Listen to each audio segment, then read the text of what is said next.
Kibuloy, nakita na nga ba? Heartbeat, naditik sa ilalim ng lupa. Ating abangan ang buong detalye, pero bago ang lahat, kung bago ka pa lang sa channel na ito ay huwag kalimutang mag-subscribe para updated ka sa maiinit na news trends. May mga malinaw na indikasyon na ang puganting si Apollo Kibuloy, isang kilalang doomsday preacher, ay nagtatago sa compound ng Kingdom of Jesus Christ sa Davao City. Ayon sa Philippine National Police, isa sa mga ebidensya na ito ay ang pagditik ng kanilang heartbeat. Ayon kay PNP Region 11 spokesperson Catherine Dilare, na monitor ng ground penetrating radar ng PNP ang tibok ng puso sa ilalim ng compound ng simbahan na itinatag ni Kibuloy. Sa ngayon, ang talagang hinahanap namin ay ang pasukan ng bunker dahil positibong nakadetect ng mga tibok ng puso ang aming life detection device sa ilalim ng lupa. Ane Delare sa isang panayam sa teleradyo. Ang nasabing device ay ginagamit upang makagawa ng imahe sa ilalim ng lupa sa pamamagitan ng radar pulses at maaari ring makadetect ng tibok ng puso, galaw at init ng katawan.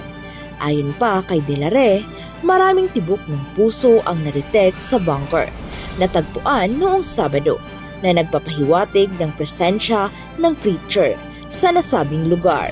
Dagdag pa dito ay ang positibong impormasyon na si Kibuloy ay nasa loob ng compound. Ang mga kilos ng mga miyembro ng KOJC ay agresibo at marahas. May mga estruktura na ayaw nilang papasukin kami na nagpapahiwatig na mayroong itinatago. Dagdag pa ni Delare sa Pilipino. Sa kasalukuyan, pinipigilan ng mga taga-suporta ng preacher ang mga motorista sa pagdaan sa pangunahing kalsada mula sa Davao International Airport bilang protesta laban sa mga aktibidad ng pulisya sa compound ng KOJC. Sa katunayan, hindi madaanan ang airport exit. Nagawa lamang naming masiguro ang entrance ng airport, pahayag ni Delare. Bukod sa pagbibigay ng abala sa trapiko, nanawagan din ang mga nagproprotesta ng pagbibitiw ni Pangulong Ferdinand Marcos Jr. Sa hiwalay na panayam, sinabi ni Delare na 3 nagproprotesta na ang inaresto dahil sa obstruction of justice at direct assault sa mga pulis, kung saan 6 na pulis ang nasugatan dahil naging agresibo at marahas sila ayon kay Delare sa DZRH. Sa rally po, grabe po yung pag-agresibo nila. Hinampas po, pinaghahampas po ng KOJC members, dagdag pa niya. Sa ikatlong araw ng operasyon, patuloy ang pagkakampo ng mga pulis mula sa Region 11 sa labas ng KOJC compound upang ipatupad ang arrest warrant kay Kibuloy. Tinatayang nasa 2,000 pulis ang pumasok sa 30-hektaryang compound ng simbahan upang dakpin ang preacher na nahaharap sa mga kaso ng child at sexual abuse, pati na rin sa human trafficking. Samantala, dagsa ng taong bayan ang liwasang Bonifacio sa Maynila na punong-puno na sa panggigipit at pang-aabuso ng Administrasyong Marcos.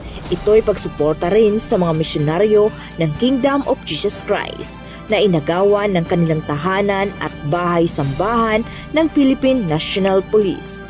Nanawagan din ang mga ito sa mga Pilipino na makiisa para ipanawagan ang pagtigil sa karahasan at pang-aabuso ng kasalukuyang gobyerno sa mga ordinaryong mamamayan at simbahan. Ano ang masasabi nyo tungkol rito? Magkomento lamang sa baba at huwag kalimutang mag-subscribe para updated ka sa maiinit na news trends. Maraming salamat sa panunood.